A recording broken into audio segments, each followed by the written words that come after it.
Բարև, քաղցկեղային բջիջները ոչ միայն կիսվում են և շատանում, այլև վարում են շատ բարդ կենսաբանական խաղ։ Nature ամսագրում հրապարակված նոր հոդվածը ցույց է տալիս, որ ուռուցքը կարող է էներգիա ստանալ հենց նյարդային բջիջներից։ Գիտնականներն առաջին անգամ ապացուցել են, որ նեյրոնների ու ուռուցքային բջիջների միջև տեղի ունենում միտոքոնդրիումների ուղիղ փոխանակում։ Միտոքոնդրիումները բջջի էլեկտրակայաններն են, որոնք արտադրում են բջջին անհրաժեշտ էներգիան։ Ու ինչը հատկապես կարևոր է, օտար միտոքոնդրիումները ստանալուց հետո քաղցկեղը դառնում է ավելի կենսունակ և միտված մետաստազների։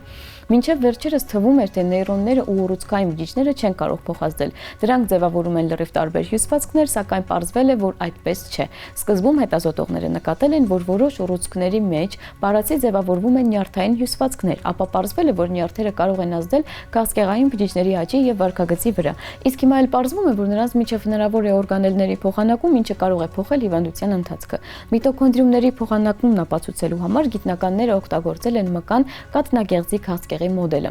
Նրանք բոտուլինային թույնի միջոցով անջատել են ուռուցքի հատվածի նյարդերը, պահպանելով անոթներն ու իմունային բջիջները։ Արդյունքները տպավորիչ են։ Նյարդային կապերի բացակայության պայմաններում ուռուցքները գրեթե դադարել են մետաստազավորումը։ Հաջորդ քայլը լաբորատոր գիտափորձն էր։ Հետազոտողները միասին աճեցրել են քաղցկեղային և նյարդային բջիջներ, նախօրոք դրանք գունավորելով տարբեր գույներով։ Նեյրոնները կանաչ, քաղցկեղային բջիջները վարդագույն, որոշ ժամանակ անց մանրադիտակի տակ տեսանելի են եղել բջիջներ, որոնք ունեն երկու գույնն էլ։ Սա նշանակում է, որ միտոքոնդրիումներն իրոք նեյրոններից անցել են ուռուցքային բջիջներին։ Հետևելու համար, ինչպես է դա ազդում քաղցկեղի վրա, գիտնականները ստեղծել են MitoTracer հատուկ համակարգը, որն իրենից ներկայացնում է յուրօրինակ կենսաբանական լուսավոր։ Երբ միտոքոնդրիումը նեյրոնից անցնում է քաղցկեղային բջջին, այն փոխում է գույնը, դառնում է դրոշմված։ Այսպես գիտնականները ֆիքսել են, որ միտոքոնդրիումներ ստացած բջիջները դառնում են ավելի դիմացկուն, ավելի հեշտությամբ են տանում ստրեսն ու ավելի հաճախ առաջացնում են մետաստազներ։ Կենդանիների հետ գիտափորձերում հենց այսպիսի բջիջներ են ամենից հաճախ հանդիպել թոքերում և ուղեղում,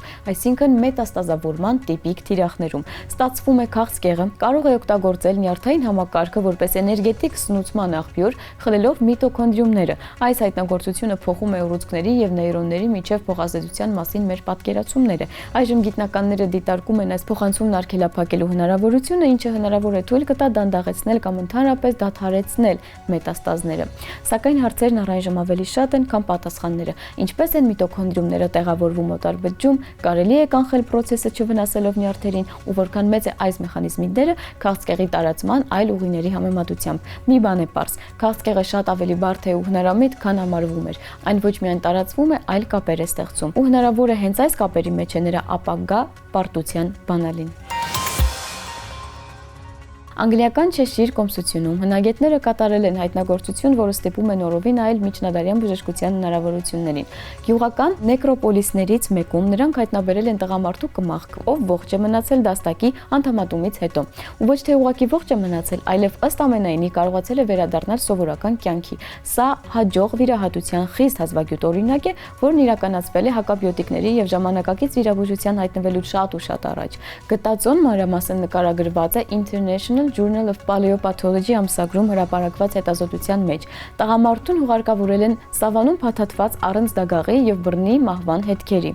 Մահվան պահին նա 33-ից 42 տարեկան էր։ Հնագետները միանգամից նկատել են ձախ դաստակի բացակայությունը, սակայն նախաբազուկի ոսկորները զարմանալիորեն լավ են պահպանվել։ Ուշադիր վերլուծության արդյունքում պարզվել է, որ ճաճանչոսկրի և արմունկոսկրի եզրերը հարթ են, առանց վնասվածքների կամ գործիքների հետքերի։ Սա նշանակում է, որ անդամատումն իրականացվել է խնամքով և մահվանից շատ առաջ, իսկ հյուսվածքները հասցրել են ապաքինվել։ 13-ից 16-րդ դարերի համար սա գրեթե աներևակայելի է։ Անդամատումն այն ժամանակներում հազվադեպ էր իրականացվում ու ամենից հաճախ ավարտվում էր ողբերգությամբ, արյան կորստի կամ վարակման պատճառով։ Սակայն այս դեպքում ըստ ամենայնի վիրահատությունը հաջող է ավարտվել։ Տղամարդը ոչ միայն ողջ է մնացել, այլև ըստ ոսկրային հետքերի ապաքինումից հետո ակտիվորեն օգտագործել է ձեռքը։ Ոսկրերի վրա բացակայում են օսթեոպենիայի հետքերը, դա ոսկրային հյուսվածքի խտության նվազումն է վերջույթները չօգտագործելու պատճառով։ Դա վկայում է այն մասին, որ բուժարուն սովորել է կատարել սովորական շարժումները ու զբաղվել ֆիզիկական աշխատանքով, հավանաբար գյուղատնտեսության մեջ։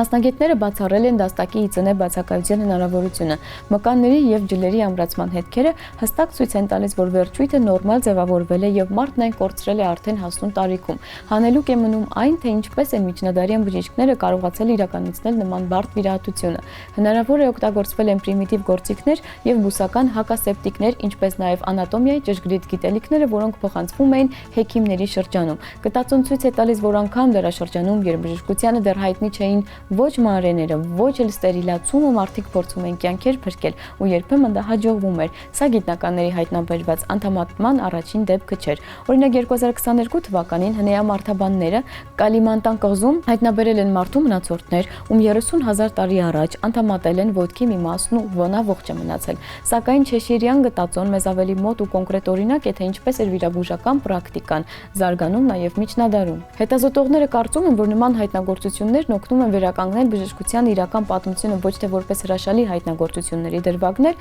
այլ որպես փորձերի եւ սխալների դանդաղ հազարամյակներ տևող ուղի։ Նման գտածոները հիշեցնում են, որ անգամ մութ ժամանակներում մարդը չի դադարել պայքարել ուրիշների կյանքի համար։